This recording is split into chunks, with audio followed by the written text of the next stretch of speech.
Good morning, Tampa Bay. What is going on? It is a Wednesday. We got lighting issues going on over here. Hump day problems on a Monday. Jeez. I am Danny. Welcome to Channelside Sports in the morning. Good show lined up here for you. As always, you know, we've got Henry Yoho of Bolts by the Bay coming on. We're going to talk some Bolts hockey. Previewing game 4 tonight. The Rays kind of caught fire last night when it came to at the plate, or I guess it was really just Isaac Paredes that caught fire. But nonetheless, they got the W over the Yankees. Rob Gronkowski has retired. The Buccaneers released some temporary seats that are like bleachers that are super pricey. Well, we're going to talk about that. All kinds of goodies. And we've got like I said, we've got an action-packed show lined up here for you today. So I'm excited to get the show on the road here. We're going to talk some Bolts hockey. Let's bring in friend of the show, our guy, your guy, Mr. Henry Yoho. Good morning, sir. Welcome back. Yeah, good morning. Thanks for having me as always. Hey, thanks for showing up bright and early as always and starting the day off fresh with us. Of course. Yeah. And, any day you can wake up and talk about the Stanley Cup final, that's pretty good. You know what's sad, though, is that regardless of the outcome, that light at the end of the tunnel is really, really creeping up to us, and that's kind of sad. Yeah, no, that is the kind of the sad thing, especially if if your team wins, still that's it. That's it for quite a while. But it's all worth it in the end. But it is kind of sad. It's just going to be baseball here for a little while after this. Yeah, I mean, even if your team wins, it's so it's obviously it's better for your team to win when the season comes to an end because you still can ride that high for a little while. Mm-hmm. But man, this game 4 is tonight, man. It's like at the most, there's only going to be 4, 5, 6, and 7. There's only going to be 4 more of these at the most, and I don't even know if it's going to go that far anymore. Yeah, we'll see. We'll see what happens. We're officially in summer as of yesterday, but I don't know. It doesn't start for me until after the hockey season's over, at least. We're officially in summer in calendar wise, but in heat wise, we've been officially summer for for quite a few weeks by now. It's so hot outside. Now, hey, look at that. We got the whole show is here. Let's jump right into this while we've got the the full crowd here. Good morning. Welcome, sir. I like it. Game 4 preview. Obviously, puck drops at 8:00 tonight here at home in Emily. The Lightning have now won 8 straight in a row when it comes to playing on their home ice. As we know, the Avalanche, after their loss in Game 3, are no longer undefeated on the road in the Stanley Cup playoffs. What are some? I'll ask each of you guys this. What are some of your keys in order for the Lightning to win tonight, and even this series up 2-2? Yeah, I think that they just have to continue winning the 5-on-5 play. I thought that they did a pretty decent job of slowing Colorado down and limiting the dangerous chances for them. Their top guys, they got a few looks, but it wasn't really a whole lot. And everything that they did get, Vasilevsky was obviously up for the challenge. So I think it's, sticking to that defensive structure, keeping things simple, and, limiting the opportunities for Colorado, especially at 5-on-5, because that's been the recipe right there over the last 5 wins for the Lightning, going back to the Rangers series, winning the battle at 5-on-5 for me. I think bring the physicality again and just not letting the Avalanche take over the game and be on the other end of the ice like they were in the first couple of games too. What I saw in Game 3 was just sheer domination. It almost looked like the Avs were just confused about what the hell was going to go on in that game. Yeah, they were definitely rattled. Yes, they were. So, and we were talking about this yesterday, Danny, about the momentum shift. It's just keeping that momentum into this game and going forward. I mean, if we almost see this movie again, which is fine by me, like how it was in the Rangers series, I'm okay with that. So I think we should do that again. Let's do it. That's right. No, I'm totally with it. And on the movie front, sequels are usually never as good as the first movie. Well, however, if they're anything like Top Gun 2, then I think we'll be okay. very well. And that's where I was going to tie it. That came out this month. This is happening this month. We're going to bookend the month with great sequels. How about that? I saw it on Sunday. Fantastic movie. I think for me is to continue neutralizing Nathan McKinnon. He's been scoreless. He's got 2 assists, and that's it. Going into this series, all of the talk was Makar McKinnon. And like, how are they going to stop Nathan McKinnon? Is Anthony Cirelli going to be able to step up and do it? Game 1 and game 2, it didn't really look like it. And then game 3, it seemed like the defense got their footing or their skates and they were able to play their style of hockey, and they were able to neutralize Nathan McKinnon. And while he still looks ridiculously fast when he has the puck, Henry and I talked about this yesterday. A lot of it is almost like a zone defense in basketball where they're just kind of collapsing, knowing that this guy's probably going to outskate us. So how do we defend against that? And that's why you've got the best coach in the world in Jon Cooper, because he knows how to do things like that. Yeah, obviously it's a bit easier to get the matchups that they want now at home, and just having more people on the right side of the puck, that's a big thing, for this team. McKinnon, he's obviously mentioned the speed. Their guys are going to get their chances, but if they're able to limit the quality of those chances, really, that's all you can really do. And when you got the best goaltender back there as well, you can play with a lot more confidence. And I think that's something that the confidence isn't necessarily something that Colorado is able to play with. I think that's definitely shaken a bit from the way that Game 3 ended up going, for sure. Do we think that there has been an official shift in momentum based off Game 3's play? I know we've each kind of talked about this. Evan and I bookended the show yesterday, talking a little Bolts hockey. It's hard not to just kind of like throw them in there sporadically as they're going for a freaking three-peat. But do we think that there's been an official momentum shift, or is it too early to say that? And based off of what we saw in Game 3, or was it just so absolutely dominant that it's safe to say after just that one game that, yeah, this is now favoring the Lightning going forward? Yeah, I think it might still be a little bit early to say that officially. I kind of believe that each game is sort of its individual thing, but you kind of felt the shift in the tides after Game 4 of the Rangers series. I think you could totally feel that again. We keep saying the Lightning get better as series go along, and Game 3 was the first time they really ever felt control of a game.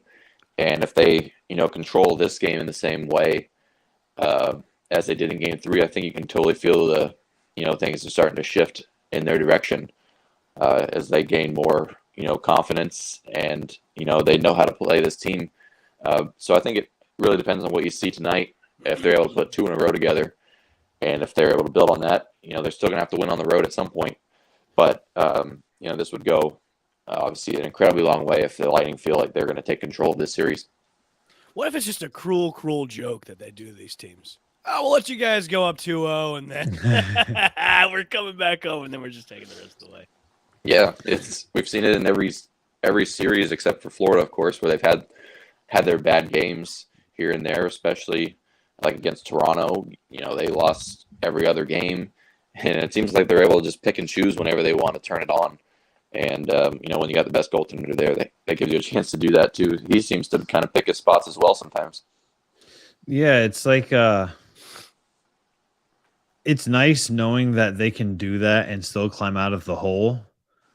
But, man, it would be nice to not have to have any sort of doubts, like going into the third game of the series, going like, oh, boy, here we go. Wait, Danny.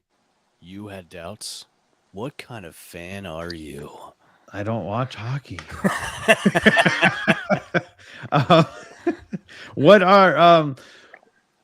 as far as like game notes from game 3 and trends that were in the third game, anything that can carry over into game 4, like I think that I'm still going to go on record saying that pulling Darcy Kemper, I think, is potentially a series costing coaching move in terms of just completely throwing out all confidence. Yeah, knowing that you weren't not even in a hole as big as the Lightning were, and you still pulled Kemper. Now we know that it's kind of been a revolving door at goal in Colorado, but man, like you can't do that on the grandest stage of them all. You can't do that in the first road game in the Stanley Cup final. Like I feel like that is almost like the Chargers coach calling a timeout to let the clock run and then missing out on the playoffs instead of letting the game end in a tie before the Raiders kick the field goal. Well, that's just an experienced coaching, especially in the big game. I mean, that's hey, we're not even stamping about who is our starting goal going to be. I mean, if we're going to make a change after that, that's inexperienced coaching. That's doubtful coaching too, as well. Which, you're in the Stanley Cup. You don't need any doubtful coaching going forward. I mean, look at Coop. He stuck with Vasilevsky in game 2. All through game 2, he didn't make a change. Where everybody was screaming for a change on the Twitterverse, no, he wasn't making a change because Danny. We talked about this yesterday. That puts a damper or puts a chink in the armor of the confidence of your goalie. Yep. So if the Avalanche want to make a change, that's cool. Hey, let them do it. Let them switch every single time the Lightning score and just kind of see what the hell is going to go on. So to me, that's doubtful coaching, and that's not a good thing if you're going to be in the Stanley Cup final. Yeah, I think that goaltending is probably the biggest storyline going into this game. I think that, there is some question marks about who will be in net, but I think you can expect Kemper to be back in there again. But regardless, I think that, maybe the confidence of himself, should probably have been, he probably has gotten back a little bit after getting some time to clear his head after the game and move on. He's got to turn the page, but I think the confidence of the team in front of him, may not be as high as they would like to at this point in the season. The Lightning have never had to worry about that. They've got the best one back there, and they can play with the utmost confidence. And Colorado doesn't necessarily have that right now, just because there's some uncertainty of an unproven goaltender at this time of the year. And he was let off the hook in games 1 and 2, and while they got the win, and that didn't happen so much in game 3. So it'll be really interesting to see what sort of response they get with him in net, because that's what I think most people expect to see as far as who actually takes the net in game 4. So DraftKings actually put out an article this morning. I don't know who's working at DraftKings at 7 in the morning, but somebody put out an article that was published at 7 a.m. this morning, and it said that Nikita Kucherov is expected to play tonight. Obviously, John Cooper told us yesterday that he's likely. I don't know if that's just them reusing the word and changing it from likely to expected, which is entirely possible. In the event that he is not able to go, who needs to step up for the Lightning? Is it going to be Corey Perry, who's a natural right wing? Lord, it's too early for that. Say that 5 times fast. I can't even say it 1 time slow. Or is it going to be like a left winger transitioning, like an Andre Palat, or maybe getting Alex Killorn going and throwing him in on that line? Yeah. As far as the injury news, the tone of things hasn't really seemed that bad around it. I think the expectation is that he will be able to play, but regardless, someone else could be thrown up and down the lineup. Maybe if he's not able to take out as many minutes as normal. But for me, we always keep coming back to Killorn. I feel like at some point, he's got to get something. He's too good to have gone scoreless in playoffs so far. And you got to believe at some point he's going to get one. He's too good. That dam's got to break at some point. Like that's I think that's to me that's the best description to describe Alex Killorn's playoff run this season is at some point something's got to give. The dam's going to break open. I'm not saying he's going to go, he's going off for a hat trick, but like something's got to get going for him. Like you said, he's too good of a player. We saw Victor Hedman finally turn it around last game. Maybe now it's Killorn's time. I'm definitely hopeful, even if Kucherov plays. I think it's gonna be. I think it's gonna be tonight. He'll have one. Okay, he'll have one. I mean, I'll take him from whoever we're gonna get him from, to be honest. But all of the guys that we said needed to step up in Game 3 stepped up in Game 3. It's looking. To me, it's definitely looking like the Lightning are settling in. They're playing their style of hockey, and maybe that's why Colorado looked like they were so confused in Game 3, because games 1 and 2, the Lightning were trying to keep up with the Avalanche, which we saw they can't because they're just not as fast. Maybe now the Avalanche need to take 2 games to adjust and figure it out. That's the whole chess, not checkers thing when it comes to Stanley Cup final hockey, and that's why we love it. Mm-hmm. Yeah, I think at this point in the series, is kind of when the experience kind of comes in for me. Colorado, of course, doesn't have a whole lot of guys who've been there and done that, and they got punched in the mouth in Game 3. The Lightning took it pretty good in Games 1 and 2, and there was never any belief that they wouldn't be able to respond. So how Colorado responds is kind of up in the air right now, and of course, come back to goaltending. The Lightning sort of planted that seed of doubt in Game 3. And it'll be interesting to see if it carries over, if they're able to respond after, getting knocked down like that. For sure. Evan, I know you were, I don't know if you heard this stat from when Henry and I were talking yesterday, but if I would have told you going into the third game that the Lightning were going to have 13 more hits than the Colorado Avalanche after what we saw in Games 1 and 2, would you have believed me if I would have said that? Yeah, they're going to hit them 13 more times. You know what? Yes, I would. I would believe you. I would. Is it the face? It's the trustworthy face? Is that what it is? No, I just think the way the series is going, it's going to increase every single game too as well. It's just the physicality of what's going on between these two. They've been chirping at each other each game, and it's getting worse and worse. So that's a good thing. So I'm your Huckleberry on that. Definitely, I appreciate that. Yeah, I know. Henry said he would have agreed with me. Maybe not as far as the gap in between the amount of hits, but yeah, this ties back to your physicality comment. This is the style of hockey that you need to play. If you're playing against a faster team, you need to get them off their skates. You need to push them against the boards.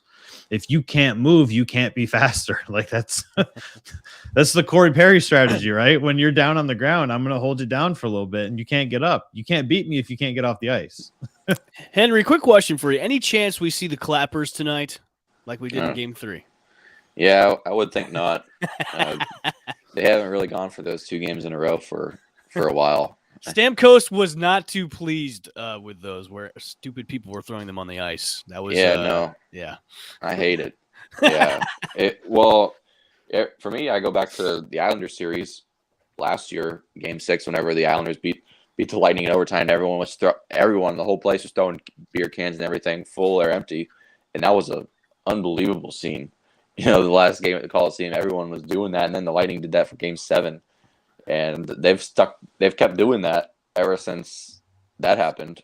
Well, you got to remember, Islanders fans are trash people, so it's all right. Yeah, so they sort of set the tone with doing that, and I don't know why. Anything that comes from New York is usually trash, so it's expected. Yeah, I just can't. I don't know why the fans here keep falling in line with that. But of course, everyone's excited and all, but I don't know. We can't be throwing stuff at the players. No, I don't know what. How much money are you guys spending on beer that you're gonna say, "Oh, I had too many to drink. I couldn't control it." I'm gonna throw the clapper and might hit Stamkos in the face. Oops. I mean, you're talking about like almost $100 for 3 beers. Like, come on, man. Like, plus, Henry, did you see this? I saw a picture, but I only saw it from one person. I was told that they were charging upwards of $100 for parking near the stadium yesterday. Or I'm sorry, for Game 3. Have you heard that or no? No, I haven't really seen that, but not surprising to me. I remember going to games in playoffs with my dad whenever we would be driving over to Tampa. They would go up every single round, and we would see. We would park always pretty far away. But our what used to be a $10 lot, kind of like 4 or 5 blocks down the other way was ended up being like 40 around the time of the final, and that was in 2015. So, I wouldn't be surprised if the ones real close are, around that sort of neighborhood now. Yeah, I mean that's just. I was telling Evan from our house. I looked it up. I can Uber there for $33 from my house. So it's like I could Uber. I could spend a lot of money on Cigar Cities, wink, wink, and Uber back and still pay less for safe transportation than having to like go there, find parking, worry about, oh man. When the amount of money you're spending on parking, you spend on 3 beers at Emily. So exactly. Like that's just, I don't know. Like I said, I don't know if it's accurate. I figured I would ask you as well, because obviously we all kind of run in similar circles, but a lot of our circles are also kind of different as well. So I was saying maybe somebody else has heard that, but I need to get more pictures, especially tonight. Maybe I'll just drive down there and just start snapping photos. Yeah, I think that's the way to do it. Danny, I think we need to invest in a drone. Just get a drone. I have a drone, but it's too close to the airport. Oh, damn it. I have to get a license for it in Tampa. I have a license. I have a driving license, though, so I'll just drive. I'll fly the drone next to my car. How about that? I've got a marijuana license. Does that help? I don't think so. I mean, you could use that to say, "Oh, I didn't know." Oh, I didn't know you couldn't do that. Sorry, bro. Like, pull the Rob Van Dam style promo there. Oh, sweet, dude. Game 4, obviously, puck drops at 8:00 tonight. Henry, are you leaning Bolts? Of course. I think you can. Yeah, you expect this thing to head back to Colorado 2-2. I like it. Evan? I'm going towards the Bolts. I don't know why you would even ask this question, Danny. Well, because you don't have to be biased. You would actually think I would pick the Avs in this. No, but let's say hypothetically, there's no hypotheticals in this. Let's say there were 7-0 yesterday. The last game was 7-0 Avalanche, and it was still at home. Would you have miraculously been like, "Hey, the Bolts are going to win. They're going to completely turn it around"? I would still pick the Bolts. Yes, I would. You only want to be a hater of one team, right? Not two. Not two. Yes. Oh boy! All right, so we're unanimous in our front here that the Bolts are going to even up the series and head back to Colorado on Friday with a 2-2 series. And do you think it's harder to win in Ball Arena because it's the Stanley Cup final than it was in Madison Square Garden in the Eastern Conference final? Yeah, I would. I'm not sure if I'd say it's harder. I think that Madison Square Garden kind of speaks for itself. The history, that's an intimidating building, no matter what time of the year it is. I think that's always going to be an intimidating bar, and I don't necessarily know that Colorado really has that, but it's a loud place for sure. And when they get going, and they got a great crowd there as well. But I don't think it's quite as intimidating as MSG, to me, at least. Yeah, I think for me, that's my thought exactly. Is obviously the stakes are higher when you're in the Stanley Cup final, but there's just that, like you said, there's like that aura around Madison Square Garden of like it's the world's most famous arena for a reason. They have trademarked that phrase for a reason. Like it's not just some moniker that they made up. It's a big old trash can. I was walking into that arena through the media room was probably like my greatest achievement in this industry so far. Like that was the coolest thing I ever did. I may or may not have stood across on 8th and Penn with a tear in my eye with my co-host of my podcast at the time, looking and going like, dude, we have media credentials and we're walking into Madison Square Garden right now. Like, see, I did that when I walked into the Trop as media credentialed personnel. I teared up a little bit. Is that because it was the Trop? Or Yeah, it was because of the Trop. I wouldn't do that at MSG. I'd probably want to go to the bathroom every time I would go to MSG. Be like, it's another trash New York place. If we could sing, I'm gonna put you on a spot. If our crowd in Amalie Arena was to sing all of the words to a song, what would our song be? Because we know that the Avalanche like to sing all the small things. What would our song be? What would our anthem be at Amalie Arena? I would hope it'd be Thunderstruck. I would hope so. Yeah, it's a tough one but for me, there's not really like a lot of words in a row. That's part of the problem with that one, I think. Yeah, but think about it. If you got a whole crowd going like that, that's scary, man. Yeah. So would they only sing the lead up though? Because in Colorado they sing the whole first verse. I can't imagine everybody being like. To me, my ears are already bleeding thinking of all of the drunk people screeching to get as high as AC/DC does. Yeah, I can't see now, either. Now mute your mic so you can cough. Like, but I would think if they played the lead up on a loop and had the crowd doing that, that'd be kind of cool. I could see that. You know? Talk to Greg. We'll see what we can work. Yeah, tell Greg to hook it up, dude. No, yeah, that's what I'm thinking about. Don't sound or not that stupid like Imagine Dragons song, like that Thunder song. No, that needs to get out of there. Do they even play that anymore? I think that one's kind of come and gone. Hey, good. I'm glad because that was a terrible song. That was like the official theme song of my last job in Naples. And because every time you'd walk in, it's playing. You're like, who's controlling the music? And, oh, it's the radio. And I was like, well, let's change the station. I don't want to hear this song 17 times a day while I work my 35-hour shifts. Imagine it's just Dragons, crazy to me. Nickelback 2.0. Yeah. Oh, well. Game 4 tonight, guys. Henry, we appreciate you jumping on. As always, enjoy the game. If you are heading to the game, enjoy it. The weather is supposed to be clear today, so I might head over to the watch party.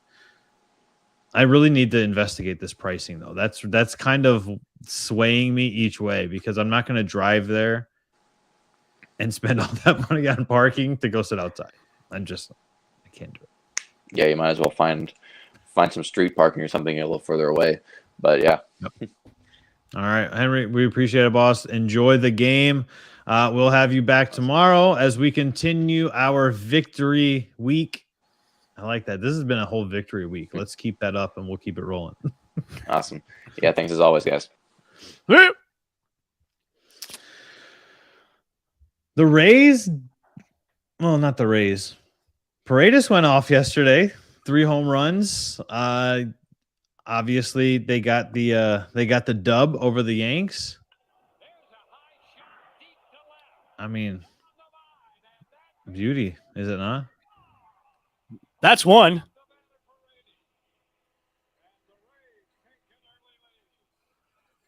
Boom.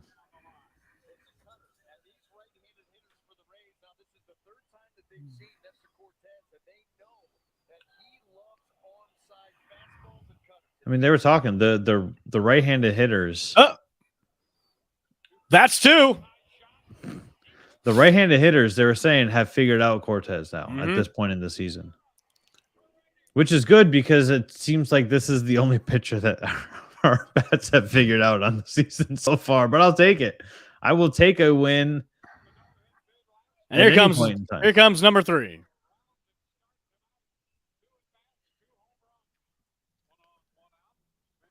Woo!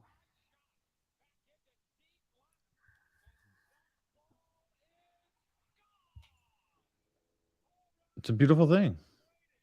And they still almost lost the game.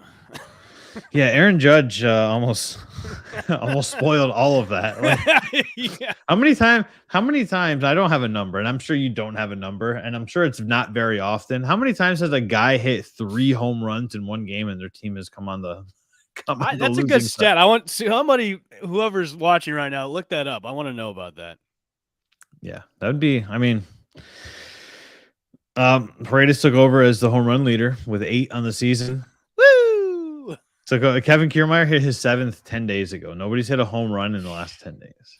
You know, it's a bright spot. I mean, especially with Paredes. I mean, he was batting 181 going into this game, and he hit 3 dingers off the Yankees pitchers, 2 off in Cortez. So it's it's a bright spot going forward, but hopefully, we've got injuries galore on this team.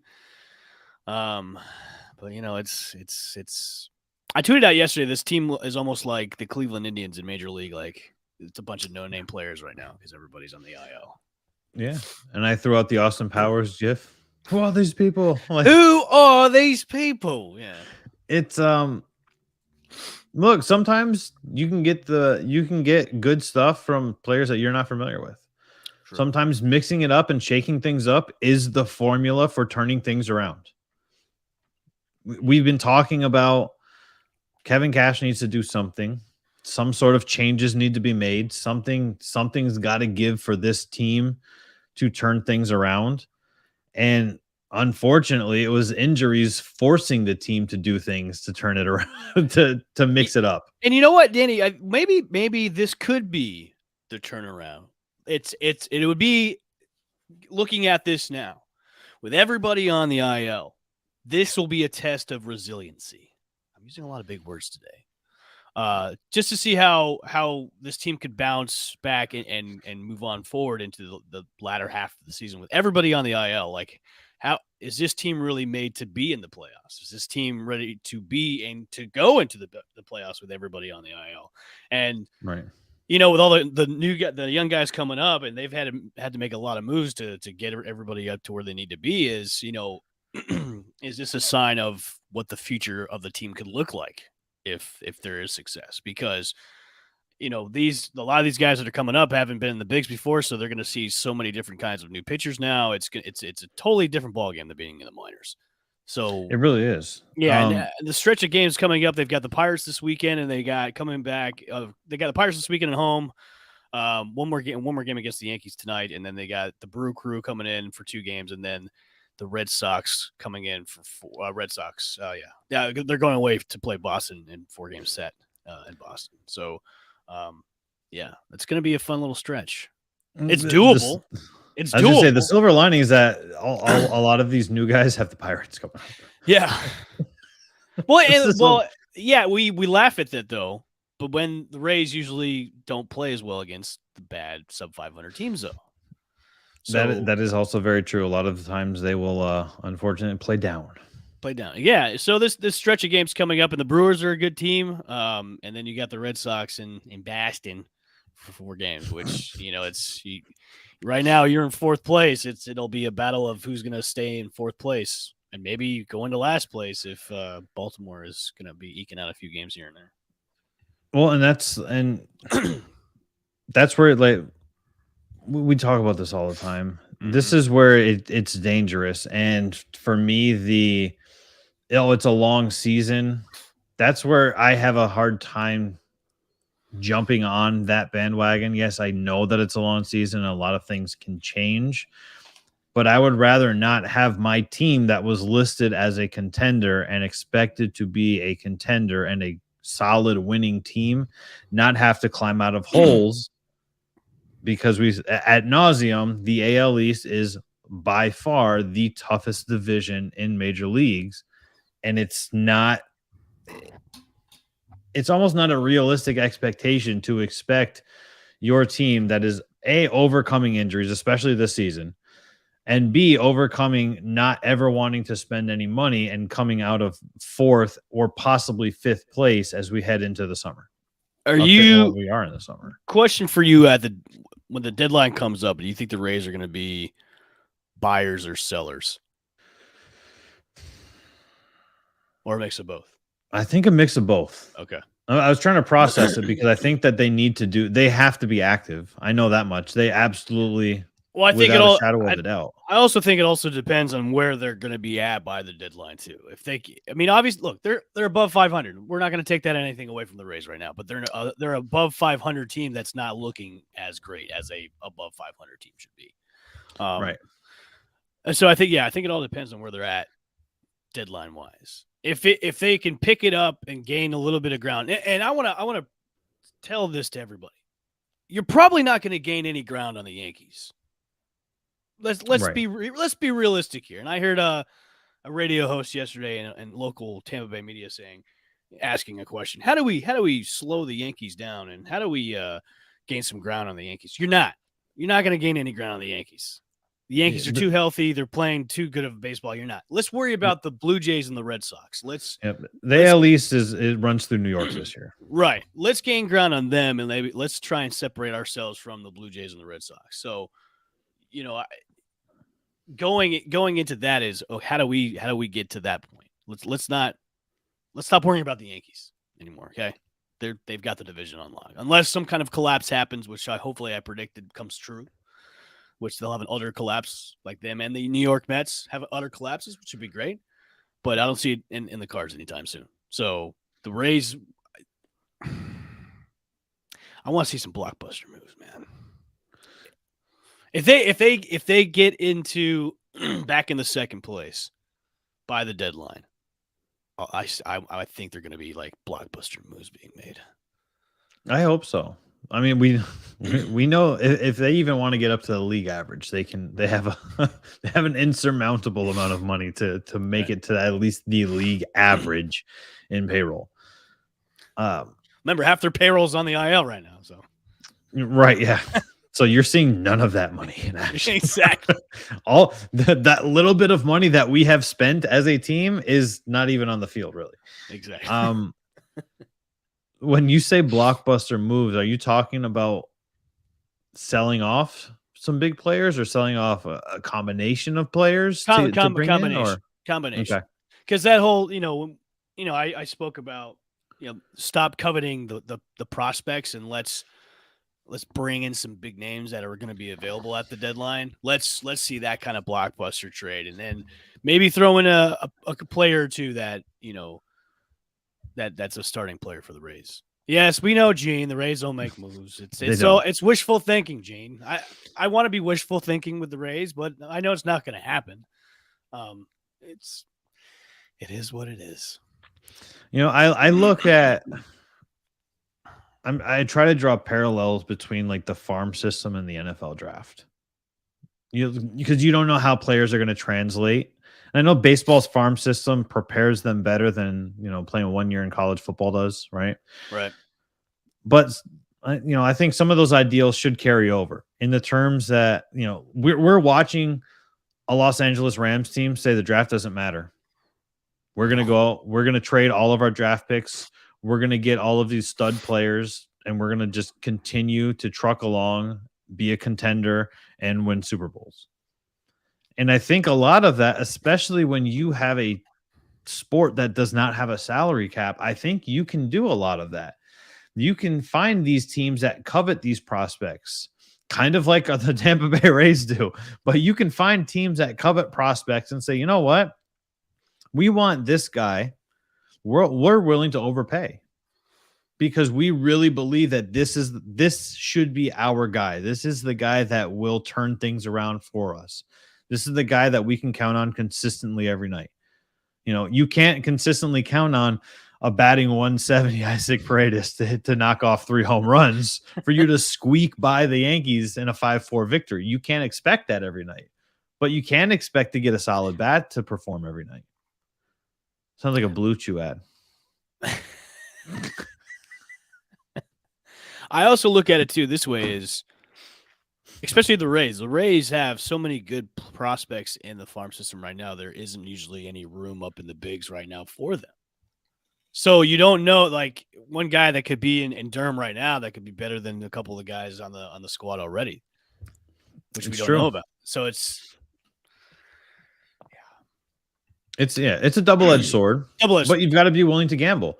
Mm-hmm. Would you rather have players with uncertainty in your system that you're unsure of, or would you rather trade those unknown commodities for a known commodity that is already performing well? See, I'm a bit of a gambler. Right, 100%. And if I'm in a run for a playoff run, if I'm trying to make the World Series and if I've got a GM on the phone, he's going, look, I'm going to offer you a big name. I'm going to offer you Juan Soto right now for a couple of your good prospects, and I'm the GM of the Rays. I'm gonna pull the trigger on that. If he's gonna help me out, try to make a playoff run, because you're gonna reload anyways in the offseason when it comes to your prospects. But obviously, you don't know how these prospects may pan out. One might turn out to be a superstar, one might not be. But if that's going to exchange for a big name player like a Juan Soto that's going to get me to the World Series and get me a ring, I'm going to risk that. I'm going to take that chance. No risk it. No biscuit. No biscuit. I jumped in front of you on that. It's all right. It's all right. Which is a good transition because we should talk about what happened yesterday with the Buccaneers. Yeah. We'll take it from the top. Rob Gronkowski retired. We were way off. Right. Yeah. I mean, he'll come back. everybody assumed that. Mm-hmm. There's not one person out there that said that Rob Gronkowski is for sure going to retire. Everybody thought, yeah, he's doing his thing. He'll be back in July. He just wants to skip as much of training camp as he possibly can. Well, he didn't. Now that doesn't necessarily mean that Rob Gronkowski is not going to be coming back in November, December for a playoff run. True. Which I think you can almost anticipate that at this point. Yeah, I think his agent Drew Rosenhaus kind of hinted that, like, hey, there could be a possibility he comes back halfway through the season. Because I'm sure Brady's going to call him up and be like, look, I need you, man. Why don't you just come back? Do you remember when Brady called Gronk out of retirement with that Twitter video where he was sounding the horn? I was watching it yesterday. I was like, that's probably what's going to happen halfway through the season.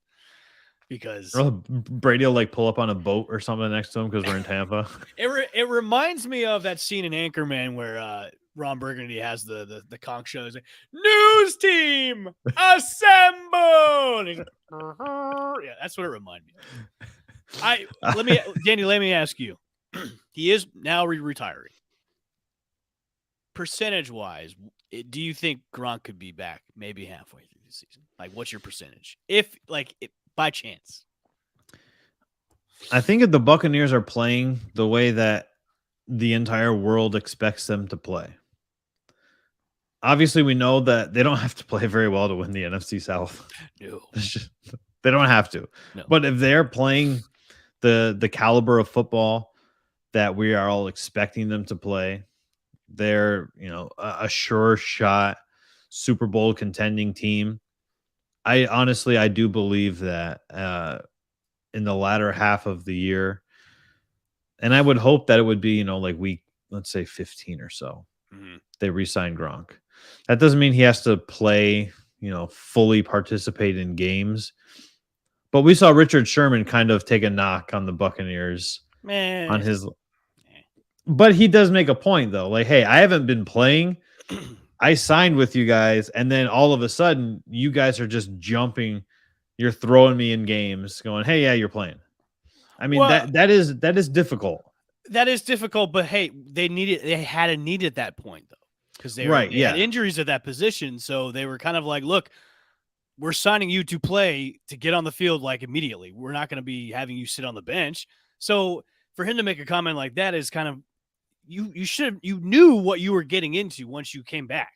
You were only signed. You were only signed to fill in for the voids. time. Yeah, for the time being. So for him, come on, man. Shut up, Richard Sherman. I can't believe he's going to be on the Amazon team for Thursday nights. Fitzmagic is going to be on there, though. I'm telling you right now, if Ryan Fitzpatrick doesn't show up on every pregame the same way he showed up to press conferences with the raw meat hanging out. Do you think he's going to have the beard for Amazon, or is he going to shave it? I think that Ryan Fitzpatrick was signed by Amazon because of how he looks. Because of the beard.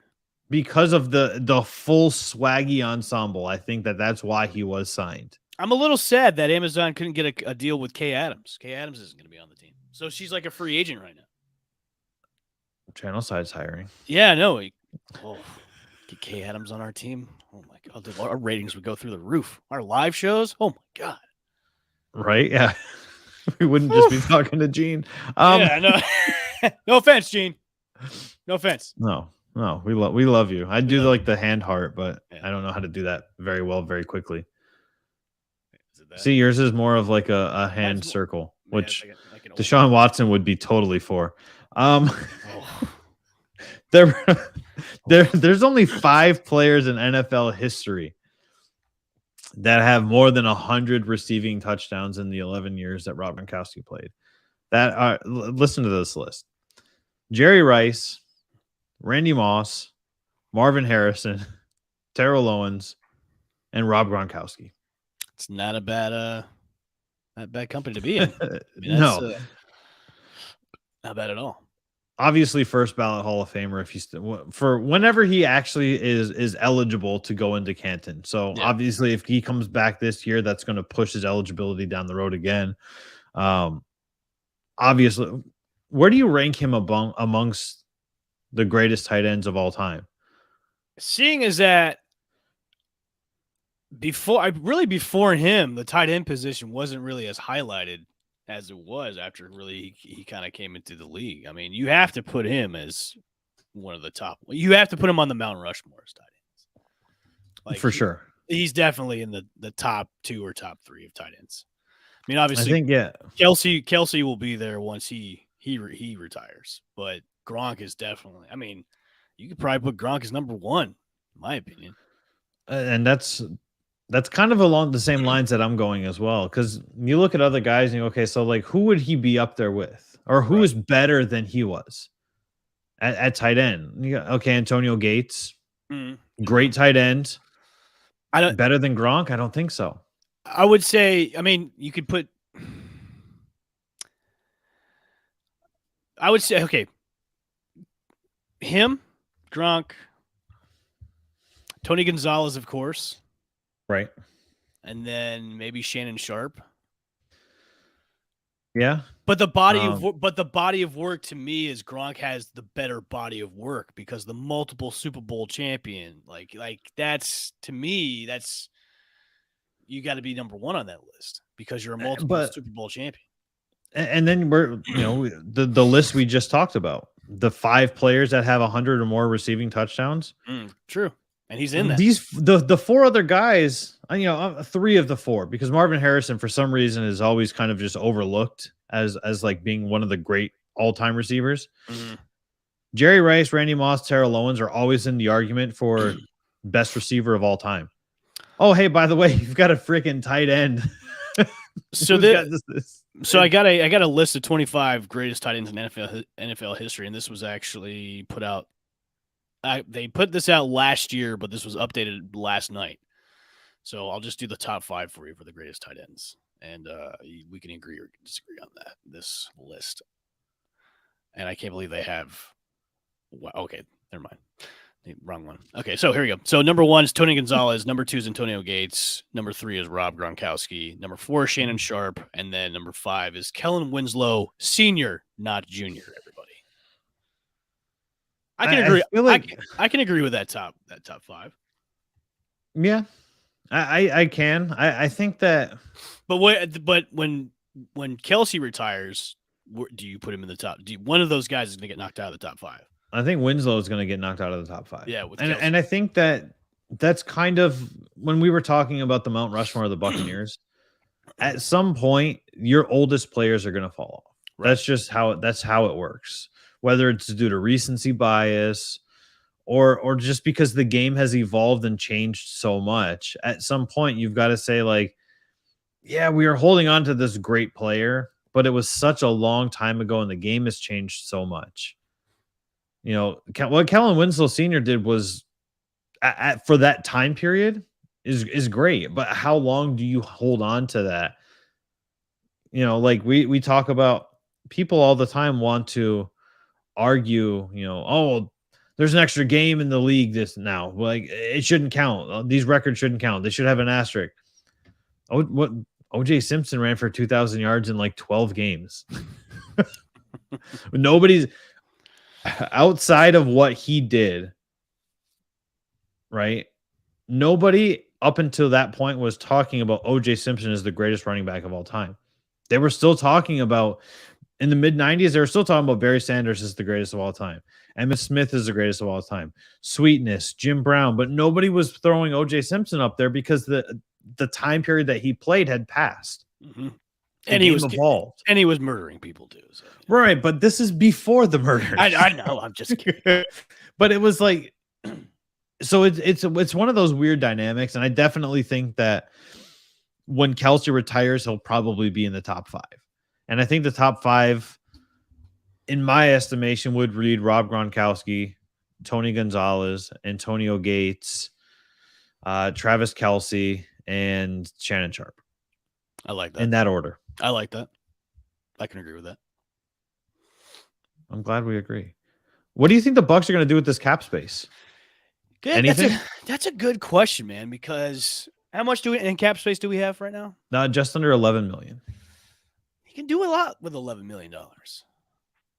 Do you think they'll go out and replace Gronk with a veteran tight end? Because there's a few out there, but I don't think they're on the level of what Gronk is. I'll give you some names. I don't know. I'll give you some names. Kyle Rudolph, Jared Cook, Jimmy Graham, and Eric Ebron are available right now. I mean, I would like to see Jimmy Graham get a resurgence of his career and end on a better note. I mean, because you spend time in Chicago, like, come on. I mean, what are your thoughts if the Bucs go out and sign Julio Jones? I feel like if the Buccaneers sign Julio Jones, it's because there was a setback in Chris Godwin's return timeline. True. To fill that gap. And that's not saying that they don't believe that Russell Gage can elevate and get into that second wide receiver role. Right. I think that's just them saying like, hey, Russell Gage, you're fine. You can take the wide receiver too, but we need somebody that's going to come back and be able to fill in that wide receiver 3. And look, I am okay with respected veterans ring chasing in the NFL. I really am, because the NFL is such a team oriented game that if you get a guy like, I would have been totally okay if Larry Fitzgerald came out of retirement last year and said, hey, I'm going to sign with the Bucs on a 1-year deal. I would have been totally okay with that. And I get he spent his entire career with the Arizona Cardinals, but I would have been A-okay with Larry Fitzgerald going after a ring, because I feel like he's a player that deserves a ring. Julio Jones, in my opinion, is a player that deserves a ring. I know we're supposed to hate Atlanta Falcons fans and the team, but great players are great players. Like, at the end of the day, Julio Jones obviously was the victim of having an injury plague and the Atlanta Falcons not being able to field a formidable defense for the vast majority of his career, to where maybe his numbers were inflated because the defense was so bad. But I mean, you could say the same thing about Calvin Johnson at the end of the day too. My only thing with Julio is just the injury thing. Yeah, we already had Chris Godwin's injury plagued too. Oh, no, you couldn't. Well, you could go out and get him, but he wouldn't be back till like mid-October. Like ODB is free agent, but he won't be back till mid-season. Like if so then I mean, yeah. So I mean, you're kind of yeah. So I mean, maybe they save it for right now instead of spending it and just kind of wait. See if anything happens. See if anything happens, because I'm looking at free agents right now, that like the top free agents, and there's, I mean, it's really right now is, okay, who are we going to throw money to if we have a need for it? My biggest thing is like who's going to be really the number one option at tight end now? Is it Cam Brate, or is it going to be two of the guys that they drafted in the draft this year? As is looking right now, it's Cam Brate, which I'm okay with. Yeah, he's a good tight end, but he's not. He has shown very good flashes of being a good tight end, but we haven't seen him take as many reps as we haven't seen him take a lot of reps yet. Yeah, we haven't seen him be the lone tight end one. Exactly. You know, he whether it was splitting time with OJ Howard, who's no longer here. Mm-hmm. You know, they drafted 2 tight ends. Maybe Cade Otton steps up. I mean, they have options at tight end. The issue is that the drop off from Gronk is big. Right. Whether it's prime Gronk or not prime Gronk, the drop off is big. James on Twitter says Brate is the best option. And yeah, he is the best option. Well, he's kind of the only option right now. I mean, it's like the tallest midget. Yeah. And that's not a slight on Cameron Brate. He was when Jameis Winston was here, he was a definite red zone threat. He was a touchdown scoring machine. But I see a lot of fans are saying that we need to re-sign Ndamukong Suh. I think that ship has sailed. I think he's going to be on the Raiders anyways. I mean, why would you tweet out the Raiders are looking good? and plus, if I'm the Bucks, I'm not, and Suh's probably going to want $8 or $9 million for like a 1-year deal. I'm not gonna take my $11 million and do that. I'm gonna use my money wisely, which the Bucks are really good at.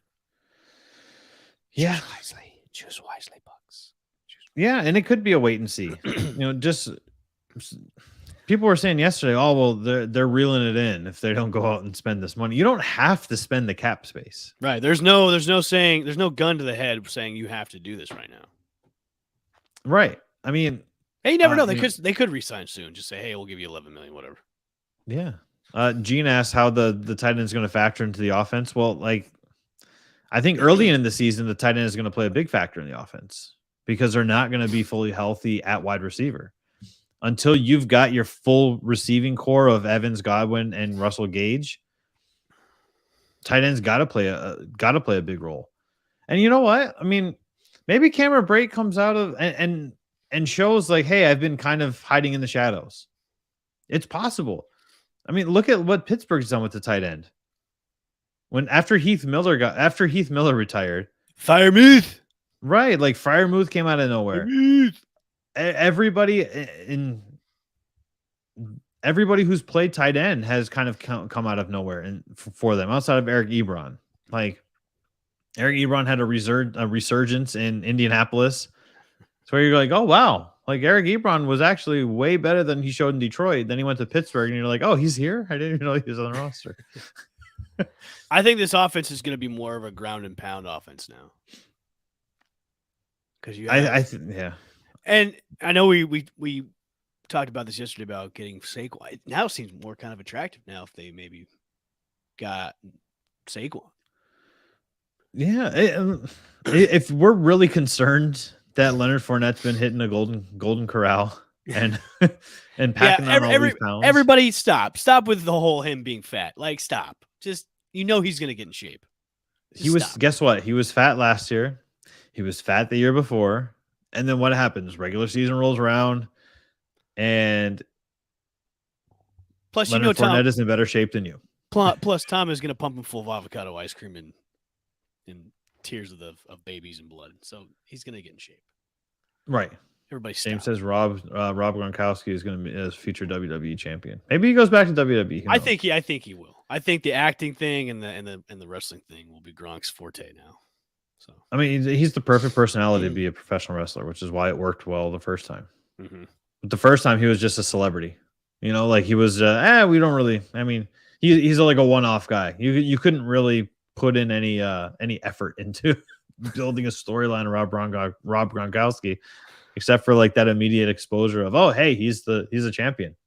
Gronk love wrestling.